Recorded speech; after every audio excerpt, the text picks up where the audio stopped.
Hello दोस्तों, कैसे हो आप सब। दोस्तों, आज मैं एक ऐसे मूवी को एक्सप्लेन करने जा रही हूँ जो कि बिल्कुल सच्ची घटना पर आधारित है। इसमें दिखाया गया है कि कैसे लोग जिंदा रहने के लिए आदमियों का मांस खाने तक को तैयार हो जाते हैं और जिंदगी को बचाने की कोशिश में लगे रहते हैं। तो दोस्तों, ऐसी वह कौन सी घटना थी जिस कारण लोग ह्यूमंस का मांस खाने को मजबूर हो गए थे, देखेंगे आज के एक्सप्लेनेशन में। तो चलिए अब कहानी को शुरू करते हैं।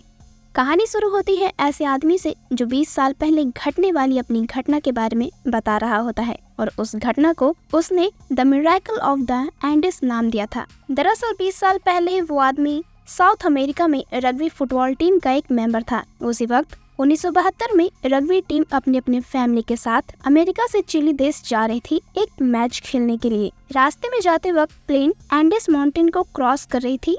आपको बता दूं, एंडीज माउंटेन बहुत सारी पहाड़ों के श्रृंखलाओं को बोला जाता है जो साउथ अमेरिका में बहुत दूर तक फैली हुई है। वहीं प्लेन की बात करें तो प्लेन उन्हीं पहाड़ों और बादलों के ऊपर करीबन 10,000 फीट की ऊंचाई पर उड़ान भर रही थी। साथ ही प्लेन में बैठे सारे फैमिली और टीम मेंबर एक दूसरे से बात करते और खेलते हुए जा रहे थे। तभी एक पायलट को लगता है वो ज्यादा ऊंचाई पर उड़ रहे हैं, इसलिए एक पायलट प्लेन को थोड़ा नीचे उड़ाने के लिए बोलता है, जिस पर दूसरा पायलट मना भी करता है क्योंकि ज्यादा नीचे जाने पर क्लाउड की वजह से कुछ क्लियर नहीं दिखता। पर पहले वाला पायलट अपने दोस्त को बेफिक्र रहने बोलता है। इसके बाद पायलट्स सभी पैसेंजर को सीट बेल्ट बांध लेने बोलते हैं क्योंकि नीचे जाते वक्त पैसेंजर को झटके लगने वाले थे। इधर पायलट्स जैसे ही प्लेन को नीचे लाते हैं उसी वक्त पैसेंजर को बहुत झटके महसूस होने लगते हैं और वो झटके धीरे धीरे और भी तेज होने लगते हैं, जिसकी वजह से प्लेन में बैठे कुछ लोगों को डर भी लगने लगता है। इसी दरमियान अचानक से प्लेन में अलार्म बजने लगता है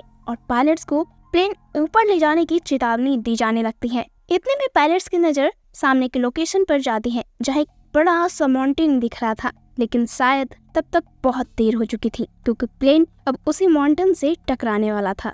ये देखकर पायलट्स फिर भी पूरी पावर के साथ प्लेन को ऊपर खींचने की कोशिश करने लगते हैं, लेकिन पूरी ताकत लगाने के बावजूद भी प्लेन का पिछला हिस्सा माउंटेन से टकराकर टूट जाता है और 3 लोग उसी वक्त सीट सहित प्लेन से बाहर गिरकर मारे जाते हैं।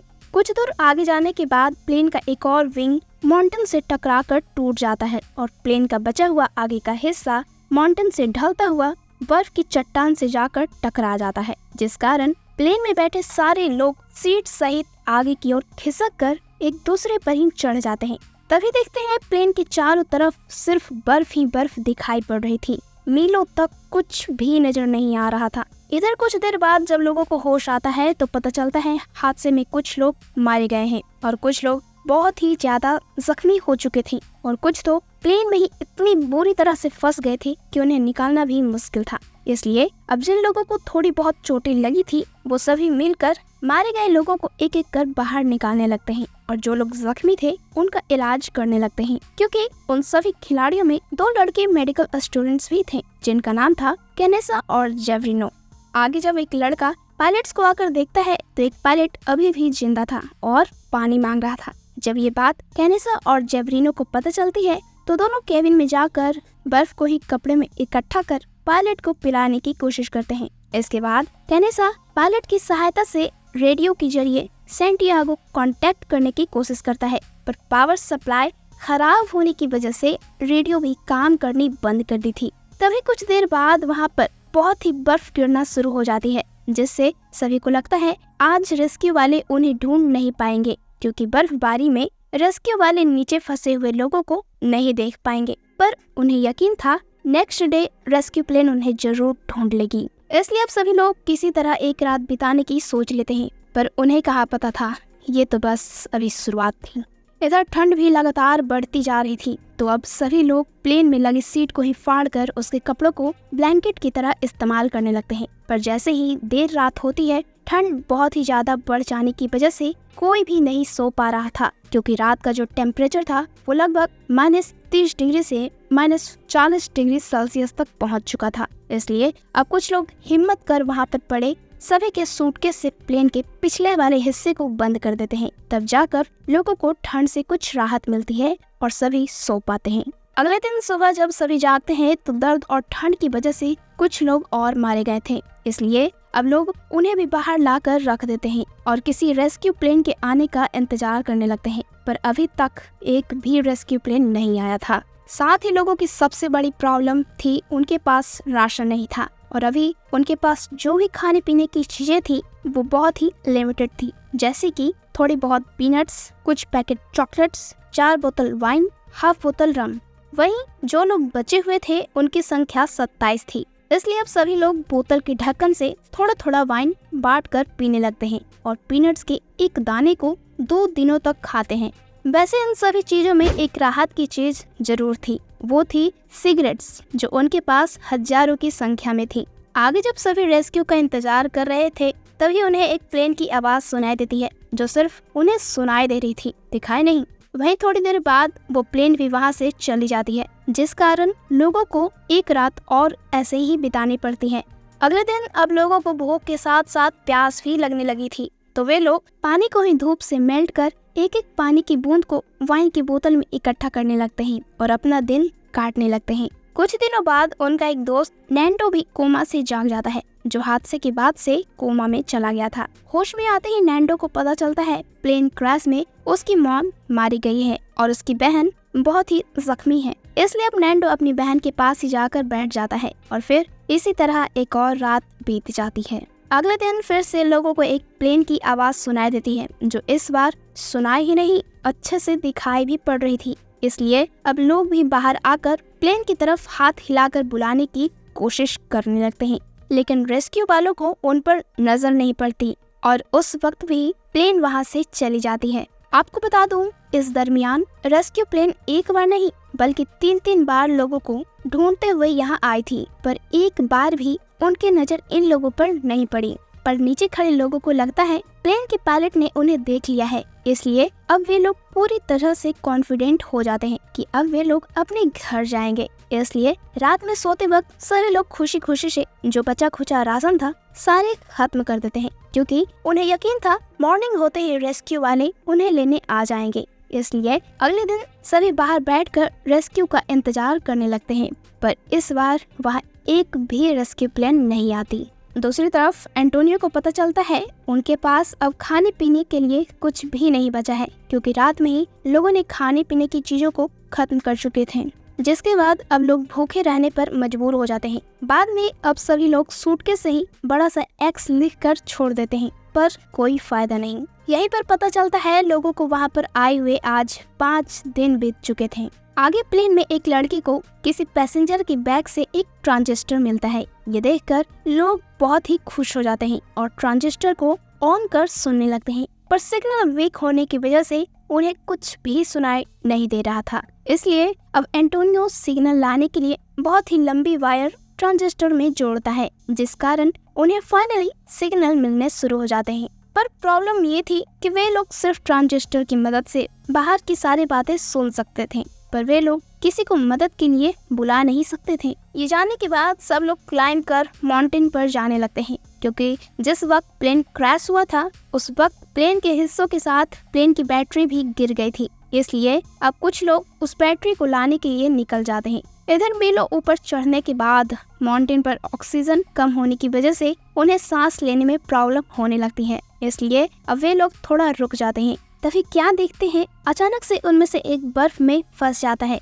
और देखते ही देखते वहाँ की बर्फ ही खिसक जाती है और वो बर्फ में लटक जाता है। तभी उसके दोस्तों की नजर उस आदमी पर पड़ती है, तो वे लोग उसे पकड़कर ऊपर खींच लेते हैं और उस आदमी की जान जाते जाते बचती है। इसके बाद तीनों एक जगह पर जाकर बैठ जाते हैं, क्योंकि वे लोग बहुत ही थक चुके थे, साथ में उन्हें सांस लेने में भी दिक्कतें हो रही थी, वो अलग। इसलिए अब सभी वापस नीचे जाने का डिसाइड करते हैं और फिर सभी नीचे आ जाते हैं। नीचे आने के बाद प्लेन में कुछ लोगों को एक मैप मिलती है। जब वे लोग मैप के थ्रो और पायलट की बातों को ध्यान में रखकर अंदाजा लगाते हैं तो पता चलता है एक बड़े से माउंटेन को पार करते ही वे लोग चिली देश की किसी जगह पर पहुंच जा सकते हैं। पर उस माउंटेन को पार करना कोई आसान काम नहीं था, क्योंकि अभी अभी एक छोटी सी पहाड़ चढ़ने में उनकी हालत खराब हो गई और ये तो पूरा बर्फ का पहाड़ ही चढ़ना था। ऊपर से उनके पास खाने पीने के लिए भी कुछ नहीं था, तो वे लोग चाह कर भी नहीं जा सकते थे। इसलिए अब सभी ऐसे ही दिन बिताने लगते हैं, साथ ही किसी रेस्क्यू का इंतजार करने लगते हैं।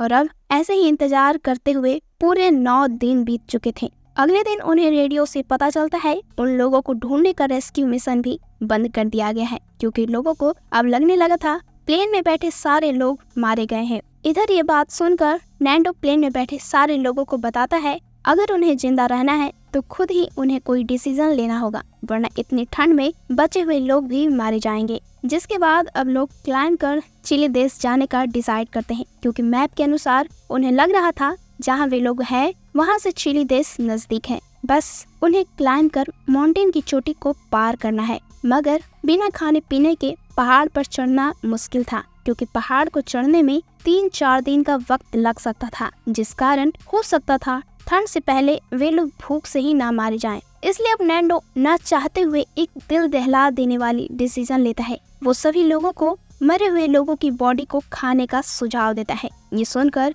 सभी लोग पहले तो इनकार कर देते हैं, क्योंकि मरे हुए लोगों में उनके अपने ही दोस्तों और रिश्तेदार की बॉडी थी। लेकिन रात में जब उन्हें लगता है वे लोग बिना खाए पिए ज्यादा दिन तक नहीं रह पाएंगे, तो अब सभी मुर्दों को ही खाने के लिए तैयार हो जाते हैं। अगले दिन तय के अनुसार सभी मुर्दों तक भी जाते हैं, पर पहले खाने की शुरुआत कोई नहीं करना चाह रहा था। पर तभी उनमें से एक लड़का एक शीशे के टुकड़े से ही बॉडी को काटकर मांस खाना शुरू कर देता है। ये देखकर अब एक एक कर सारे लोग मीट खाने के लिए चले जाते हैं और उसी शीशे के टुकड़े से मीट को काट कर खाना शुरू कर देते हैं। अगले दिन जैसे ही इन लोगों के शरीर में एनर्जी आती है, 3 लोग वेस्ट की तरफ पहाड़ पर जाना शुरू कर देते हैं। करीबन 2-3 दिन लगातार चढ़ाई करने के बाद जब वे लोग एक जगह पर पहुंचते हैं तो उन्हें वहां पर कुछ लोग मरे हुए मिलते हैं, जो प्लेन क्रैश के वक्त गिर गए थे। साथ ही वहां पर प्लेन का विंग और टेल का टूटा हुआ हिस्सा भी मिल जाता है। दूसरी तरफ प्लेन के पास रह रहे लोगों को लगने लगता है कि जो 3 लोग ऊपर गए हैं ठंड के कारण बच नहीं पाए होंगे, क्योंकि उस दिन रात का टेम्परेचर -40 डिग्री से 50 डिग्री सेल्सियस तक था। तभी क्या देखते हैं, वे तीनों अभी भी जिंदा थे और पहाड़ों के नीचे दुबक कर बैठे थे। तभी उन्हें सूरज की रोशनी दिखाई पड़ती है और उनकी जान में जान आती है। इसलिए अब तीनों प्लेन के हिस्से पर ही बैठकर नीचे जाना शुरू कर देते हैं और एक ही घंटे में वे लोग अपने दोस्तों के पास भी पहुंच जाते हैं। दोस्तों, यहाँ पर बताना चाहूंगी, चढ़ाई करते वक्त उन लोगों को 3 से 4 दिनों का वक्त लगा था, मगर प्लेन तक आने में उन्हें 1 घंटे से भी कम का वक्त लगा था। वहीं जब उनके दोस्त तीनों को वापस आते हुए देखते हैं तो सभी बहुत ही खुश हो जाते हैं, क्योंकि उन्हें लग रहा था वे तीनों मारे गए हैं। रात में सोते वक्त वे लोग फिर एक टीम बनाकर ऊपर जाने का डिसाइड करते हैं, ताकि वे लोग प्लेन की बैटरी को अपने पास ला सकें और रेडियो के जरिए रेस्क्यू टीम को अपनी लोकेशन बता सकें। लेकिन रात में जब सभी सो रहे थे तभी वहां पर एक ग्लेशियर टूट कर गिरता है और कुछ ही देर में ग्लेशियर प्लेन को भी अपनी चपेट में ले लेता है। कुछ देर बाद जब सब कुछ शांत हो जाता है तो पता चलता है सारे लोग बर्फ में दबे हैं, क्योंकि वो तूफान सूटकेस की दीवार को तोड़ते हुए प्लेन में प्रवेश कर गया था। आगे एक आदमी को देखते हैं जो किसी तरह बचा हुआ था। वो बर्फ हटा कर सभी को बाहर निकालने लगता है। कुछ देर तक ऐसे ही सभी को बाहर निकालने के बाद जब सभी लोग इकट्ठा होते हैं तो पता चलता है सांस ना ले पाने की वजह से 8 लोग और मारे गए हैं, जिसमें एक प्रेग्नेंट लेडी भी थी। दोस्तों, आपको बता दूं, जब प्लेन अमेरिका से रवाना हुआ था तो उसमें पायलट और क्रू मेंबर को मिलाकर कुल 45 लोग थे और अभी 8 लोग और मारे जाने के बाद सिर्फ 19 लोग ही जिंदा बचे हुए थे, और वो भी बहुत ही बुरी हालत में। खैर, इसके बाद जब नैंडो प्लेन के शीशे को तोड़कर बाहर आता है तो देखता है बाहर अभी भी बहुत तेज हवाएं चल रही थी और पूरा प्लेन ही बर्फ की चादर से ढक चुका था, जिस कारण अब लोगों को 2 से 3 दिनों तक भूखे प्यासे प्लेन में ही बिताने पड़ते हैं। एक दिन सुबह जब सभी सोए हुए थे तभी वहाँ धूप की रोशनी आती है। जब बाहर आकर कुछ लोग देखते हैं तो सब कुछ शांत हो चुका था। इसके बाद अब सभी लोग मिलकर प्लेन के अंदर से भी बर्फ को निकालने में लग जाते हैं और जो लोग मारे गए थे उन सभी को भी फिर से एक जगह पर इकट्ठा करते हैं। उसी दिन रात में पता चलता है अभी तक प्लेन को क्रैश हुए 45 दिन बीत चुके थे। कुछ दिन इसी तरह और बिताने के बाद दर्द की वजह से 3 लोग और मारे जाते हैं और अभी तक 50 दिन बीत चुके थे। ये देखकर अगले दिन सुबह फिर से कुछ लोग जरूरत के अनुसार मीट का खाना पैक कर उस जगह पर जाने के लिए निकल जाते हैं जहां उन्हें प्लेन का टूटा हुआ हिस्सा मिला था, ताकि वहां से प्लेन की बैटरी लाकर किसी से कांटेक्ट किया जा सके। कुछ दिन चलने के बाद फाइनली वे लोग प्लेन के टूटे हुए दूसरे हिस्से तक भी पहुंच जाते हैं, जहां पर इस बार उन्हें लोगों के बैग से कुछ चॉकलेट और टूथपेस्ट भी खाने को मिल जाते हैं, जिसे वे लोग बहुत शौक से खाते हैं क्योंकि बहुत दिनों बाद उन्हें कुछ अच्छी चीजें खाने को मिले थी।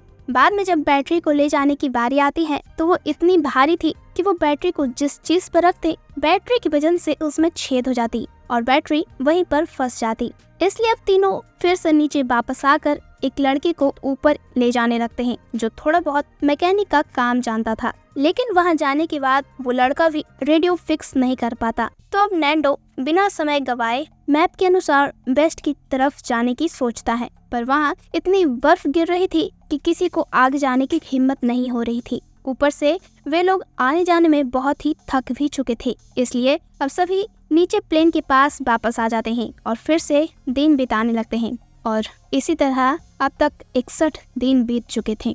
कुछ दिनों बाद अब नैंडो रॉबर्ट को साथ चलने के लिए बोलता है, क्योंकि अगर वे लोग कुछ नहीं किए तो इसी तरह मांस खाते हुए जानवर बन जाएंगे। नैंडो की ये बात रॉबर्ट को भी सही लगती है, इसलिए वो नैंडो के साथ जाने को तैयार हो जाता है। जिसके बाद उन्हीं में से एक लड़का सीटों को सील कर एक स्लीपिंग बैग तैयार करता है। इसलिए अगले दिन फिर से 3 लोग स्लीपिंग बैग्स और गर्म स्वेटर पैक कर वेस्ट की तरफ चिली देश जाने के लिए निकल जाते हैं। कुछ दिनों तक मीलों चलने और रात में पहाड़ पर सो जाने के बाद जब तीनों चोटी तक पहुंचते हैं तो शहर तो छोड़ो, दूर दूर तक शहर का नामो निशान नहीं था, सिवाय पहाड़ियों के अलावा। इसलिए अब तीनों वापस जाने के बजाय आगे बढ़ने की सोचते हैं। इसी दरमियान एक बार तो वे लोग पहाड़ी से गिरते गिरते बचते हैं।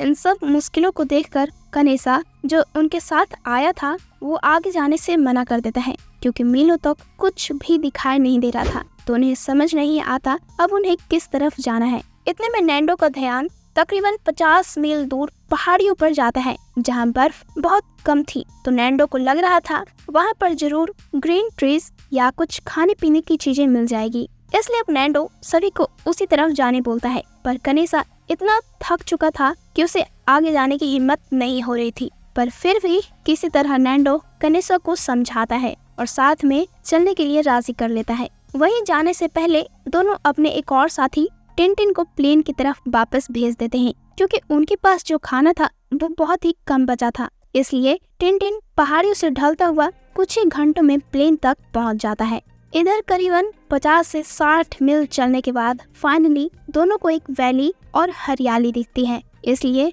दोनों सबसे पहले वहां पहुंचकर पानी पीते हैं और उसी वैली के किनारे पर कुछ देर मीलों चलने के बाद फाइनली कुछ जानवर और घोड़े पर सवार एक आदमी दिखाई पड़ता है। ये देखकर दोनों उस आदमी को चिल्लाकर बुलाने लगते हैं, पर उस आदमी तक दोनों की आवाज नहीं पहुंच रही थी, क्योंकि एक तो पानी की वजह से वहाँ बहुत ही शोर हो रहा था, ऊपर से घोड़े वाला जो आदमी था वो नदी के दूसरी तरफ था। लेकिन दोनों के लगातार बुलाने की वजह से फाइनली घोड़े वाले की नजर दोनों पर पड़ती है, पर दोनों क्या बोल रहे थे उसे सुनाई नहीं पड़ रहा था। इसलिए अब वो आदमी अपने साथ लाए पेन और कागज दोनों की तरफ फेंक देता है, जिसके बाद तो फाइनली दोनों को अपनी बात दुनिया के सामने रखने का मौका मिलता है। इसलिए वे लोग कागज पर ही अपनी सारी बातें लिखकर उस आदमी की तरफ फेंक देते हैं। ये सब पढ़कर उस आदमी को भी विश्वास नहीं होता कि जो प्लेन 2 महीने पहले क्रैश हुई थी उसमें सवार कुछ लोग अभी भी जिंदा हैं। इसलिए अब बिना समय गवाए 10 घंटों तक लगातार घोड़े को दौड़ाकर वो आदमी इसकी जानकारी रेस्क्यू वालों को देता है। और अगले ही सीन में देखते हैं कनेसा और नैंडो दोनों 2 रेस्क्यू हेलीकॉप्टर लेकर फाइनली प्लेन के पास पहुंचते हैं और सभी की जान बच जाती है।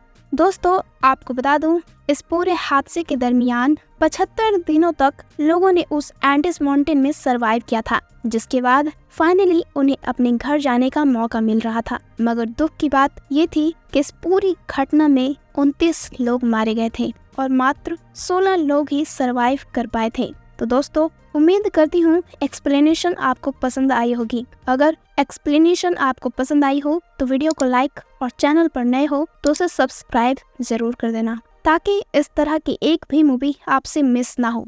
तो मिलते हैं किसी नई मूवी के एक्सप्लेनेशन के साथ। Keep watching. जय हिंद।